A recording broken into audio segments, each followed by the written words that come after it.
ઝાલોદ તાલુકામાં highway authority દ્વારા નિરીક્ષણ કરાયું. વરોડ ખાતે ડીવાયએસપીએ આપી માહિતી.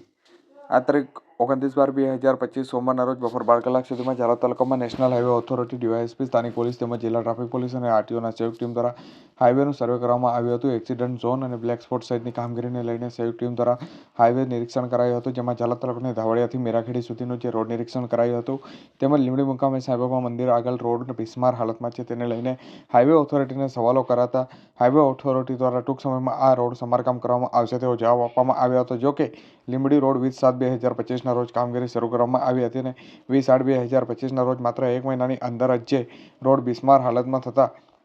માત્ર 4 મહિના અંદર જે સમગ્ર રોડની કામગીરી ઉપર સવાલો ઉઠવા પામ્યા છે. આજ રોજ દાહોદ જિલ્લાના જે મહત્ત્વના જે રોડ છે નેશનલ હાઈવે પર આરટીઓ, જિલ્લા ટ્રાફિક તેમજ નેશનલ હાઈવેના અધિકારીઓને સાથે રાખી અને એક સંયુક્ત મિટિંગનું આયોજન કરવામાં આવેલું હતું, જેમાં જે બ્લેક સ્પોટ છે, જે જગ્યાએ વારંવાર અકસ્માતો થાય છે, જે રોડની ખામીને કારણે થાય છે, લાઇટિંગને કારણે થાય છે કે કોઈ અન્ય સમસ્યાને કારણે થાય છે, જેનો એક જોઈન્ટ સર્વે કરવામાં આવી રહેલ છે અને જે જગ્યાએ એનું સોલ્યુશન સ્થળ પર થઈ શકે, પેચિંગ વર્ક થઈ શકે, તેમજ એપ્રોચ રોડ પરથી મેઇન રોડ પર આવતા વાહનો માટે બમ્પ બનાવી શકે તેવી જે નાના મોટા પ્રશ્નો છે એ